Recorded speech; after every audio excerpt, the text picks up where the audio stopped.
the Aspen Institute, probably all of you have heard of before, but they have been in the business of helping cities and the innovation community find symmetry, because sometimes it doesn't work as well together. And so it's hard work. And they've been doing it across America, taking on some of the biggest challenges that cities face.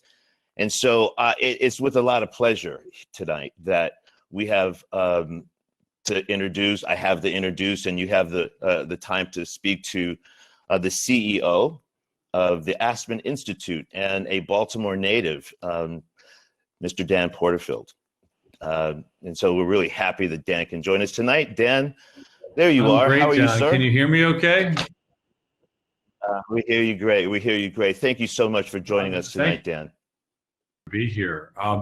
My colleagues, Christine Gloria and Jennifer Bradley, have been involved in working with John. I hope we've been helpful. That's our goal, is to be a partner, be a good partner.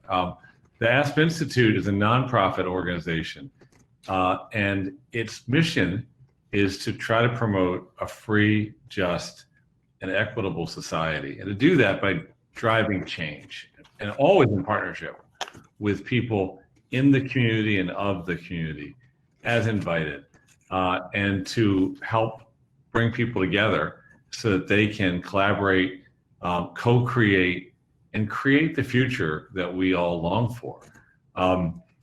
I was really struck by Dion's remarks and about the importance always of involving people in the framing of and defining of the problems that they face, and in being leaders in developing the solutions. The solutions have to involve everyone. That's really a big part of our philosophy across all these different programs that we have at the Aspen Institute.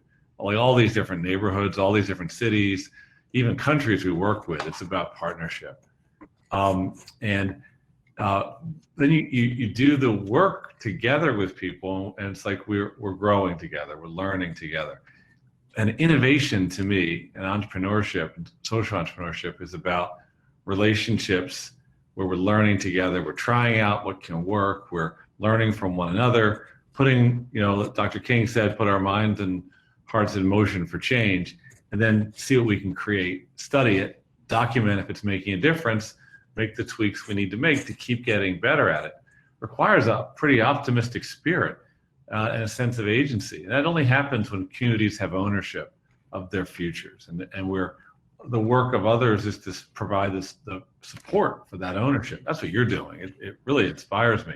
That combination of social entrepreneurship with community empowerment, those two together is really beautiful. And I know something that, John, you mentioned to me you're thinking about is helping the next wave of elected office holders in Baltimore understand the power and the importance of that twin commitment to social entrepreneurship and innovation with genuine empowerment, genuine community leadership.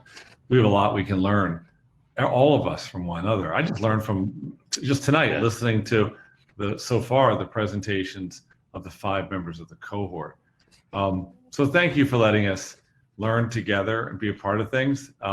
Besides being able to celebrate the group of 5 tonight that you've identified, I also hope that we can be a helpful partner going forward in sharing with others around the country what I know about Baltimore, because I grew up there and because my dad was a public school teacher, my brother's a filmmaker in Baltimore, that Baltimore is a place of incredible community heart and spirit. So thank you for the chance to be a partner in a small way. We're enriched because of your leadership and the leadership of the 5 in the cohort. Thank you. That's very kind of you, Dan. Your team has been a tremendous help, have been involved with us in the judging and the evaluation of the applications and some of the policy positions that we're taking and trying to help.